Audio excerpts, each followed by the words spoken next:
আজ বানালাম অনেকেরই পছন্দের লোটে মাছের তরকারি। তো আসুন দেখে নেওয়া যাক কিভাবে লোটে মাছের তরকারিটা করি। প্রথমে লোটে মাছগুলোকে কেটে নুন, হলুদ, লঙ্কার গুঁড়ো, কাঁচা তেল দিয়ে কিছুক্ষণ মেখে রাখলাম। পেঁয়াজ, রসুন, টমেটো, লঙ্কা কুচি করে আলু ও বেগুনগুলোকে টুকরো করে বেগুনে নুন মাখিয়ে রাখলাম। প্রথমে আলুগুলোকে নুন হলুদ দিয়ে ভেজে তুলে নিলাম। সেই তেলে জল চিপে নিয়ে বেগুনগুলোকে হলুদ দিয়ে ভেজে তুলে রাখলাম।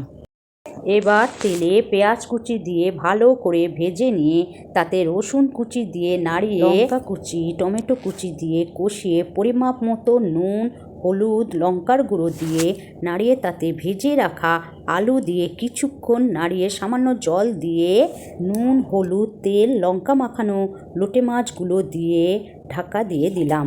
মাছ সেদ্ধ হয়ে এলে তাতে ভেজে রাখা বেগুন দিয়ে কিছুক্ষণ পর ধনেপাতা দিয়ে দিলেই তৈরি জনপ্রিয় লোটে মাছের তরকারি। বন্ধুরা, লোটে মাছের এই রান্নাটা কেমন লাগলো কমেন্ট করে জানাবেন। সাপোর্ট করার জন্যে সাবস্ক্রাইব করে দেবেন। ধন্যবাদ।